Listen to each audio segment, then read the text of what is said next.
The dust swirled around Margaret's bare feet as she stood there tied to that old wooden post in the center of town. The sun beat down mercilessly on her torn dress and the rope burned against her wrists, but it wasn't the physical pain that hurt. The most, it was the silence. The terrible silence of people she had known for years, people who had bought her bread and smiled at her in church now standing there, watching her humiliation without a single word of protest. "They all watched me die," she would say later, though death hadn't come that day. Instead, something else had arrived. Thomas Whitmore had been riding through Millbrook on his way to Denver when he saw the crowd gathered in the town square. The tall rancher with graying temples and kind eyes had seen many things in his 62 years on this earth, but the sight before him made his heart clench with a familiar ache. A young woman, barely 30, stood bound to a post while townspeople hurled accusations and stones at her feet. Thomas had learned long ago that sometimes the right thing to do isn't the popular thing to do. His late wife, Catherine, had taught him that lesson many times over during their 35 years together. "Tom," she used to say in that gentle way. Of hers, kindness doesn't ask permission, and it doesn't wait for applause. Without hesitation, Thomas dismounted his horse and walked straight through the crowd. His weathered hands made quick work of the ropes while angry voices rose behind him. "She's a thief," someone shouted. "Stole money from the church collection," called another. Thomas didn't turn around to face them. Instead, he looked directly into Margaret's frightened blue eyes and said simply, "Ma'am, my name is Thomas, and I believe you could use a friend right about now." Margaret had been so prepared for more cruelty that his kindness nearly knocked her over. When was the last time someone had looked at her with compassion instead of judgment? When had anyone called her ma'am with such respect? Thomas helped her down from the platform and without another word to the crowd, walked her toward his horse. "Where are we going?" Margaret whispered. "Away from here." Thomas replied, "Sometimes that's the best place to start." As they rode out of Millbrook together, Margaret told him her story. She had been working as the church secretary for 3 years, keeping the books and counting the Sunday offerings. When money started disappearing, the pastor immediately suspected her. No investigation, no questions asked, just finger-pointing and assumptions because she was a woman alone with no family to defend her.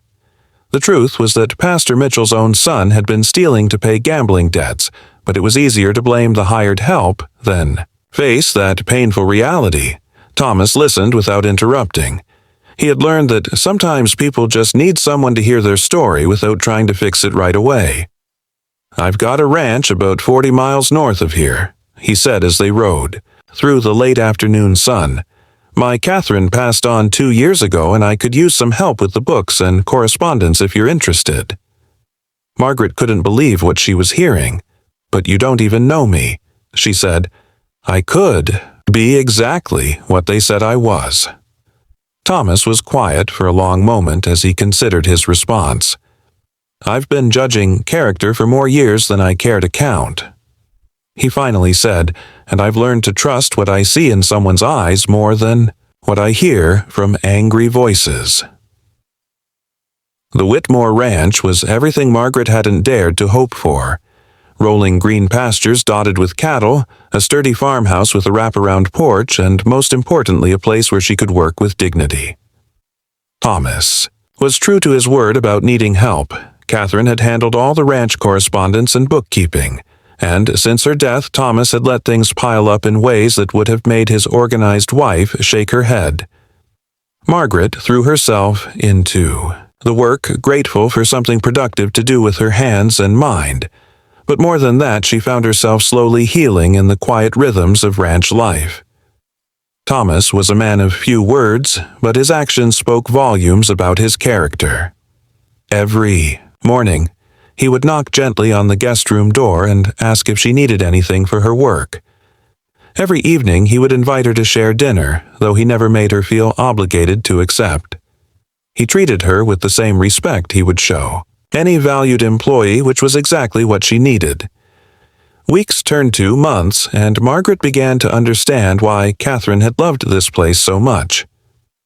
There was something healing about the wide open spaces and the honest work of caring for animals. Thomas taught her about ranch life with the same patience he must have shown his own children years ago. He showed her how to read the weather in the clouds and how to tell when a calf was getting sick just by watching how it moved. Every living thing has its own way of asking for help, he told her one afternoon as they mended fence together. The trick is learning to listen. Margaret realized he wasn't just talking about cattle. Winter came early that year, bringing snow that piled up past the windowsills. During the long evenings, Margaret would work on the books while Thomas read by the fire.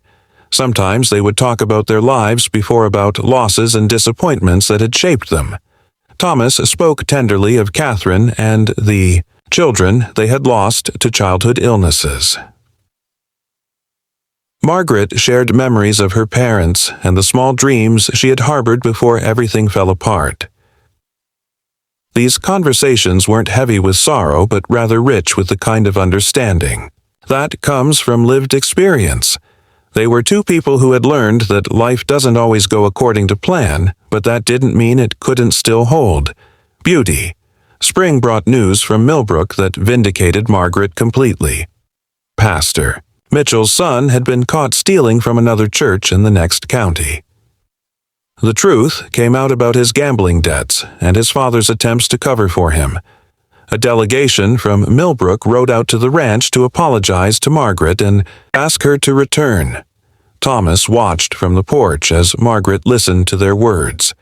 Her face remained calm and dignified throughout their explanation and apology. When they asked her to come back, she thanked them politely for their visit, but declined. Their offer, "I've found my place," she told them simply. That evening, as they sat on the porch watching the sunset, Thomas finally asked the question that had been on his mind for months. "Do you ever think about what might have happened if I hadn't come through town that day?" Margaret was quiet for a long time before answering. "I used to," she said. "But then I realized that dwelling on what might have been keeps us from appreciating what is." She gestured toward the peaceful ranch spread out before them. "This place has taught me something I never understood before," she continued. "Sometimes what looks like the end of everything is actually the beginning of something better." Thomas nodded, understanding exactly what she meant. He had felt the same way after Catherine's death when he thought his life was essentially over. Instead, it had become something different, but no less meaningful. 2 years later, Thomas and Margaret were married in a simple ceremony on the ranch. The pastor from the neighboring town performed the service under the big oak tree where Catherine's roses bloomed every spring. Margaret wore a simple blue dress that brought out her eyes, and Thomas had never seen anything more beautiful. They were both past the age when people expect grand romantic gestures. Instead, their love was built on something more substantial: mutual respect, shared values, and the deep satisfaction of building a life together based on kindness and understanding. Margaret kept her own name and continued to handle the ranch books. She also started a small garden where she grew vegetables for the local church's food pantry. Thomas supported her in this endeavor, understanding that giving back was part of healing quiet evenings. They would sit on the porch and talk about the day's work, or simply enjoy the comfortable silence that exists between two people who truly understand each other. Sometimes Margaret would remember that terrible day in Millbrook and marvel at how completely her life had changed. "You know what I learned," she told Thomas one evening as they watched their cattle graze in the pasture. "What's that?" he asked. "That sometimes the worst thing that can happen to you leads you exactly where you need to be." Thomas took her hand in his weathered one. Catherine used to say something similar. He said, "She believed that every person we meet and every experience we have is preparing us for something we don't even know we need yet." Margaret smiled, thinking about the woman whose roses still bloomed faithfully every spring.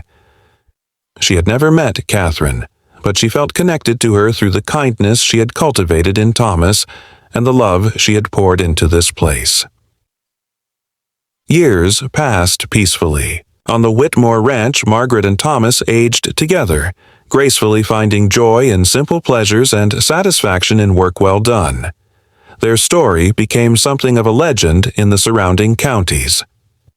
Not because it was dramatic or unusual, but because it reminded people of something important they might have forgotten. That kindness matters, that second chances exist. That sometimes the most profound transformations happen quietly without fanfare or recognition. Young couples would sometimes visit the ranch seeking advice about marriage and life. Margaret and Thomas would welcome them onto the porch and share what wisdom they had learned. Love isn't just a feeling, Thomas would tell them. It's a decision you make every day to treat someone with kindness and respect even when it's difficult. And forgiveness isn't about forgetting what happened, Margaret would add. It's about choosing not to let past hurts define your future. These conversations,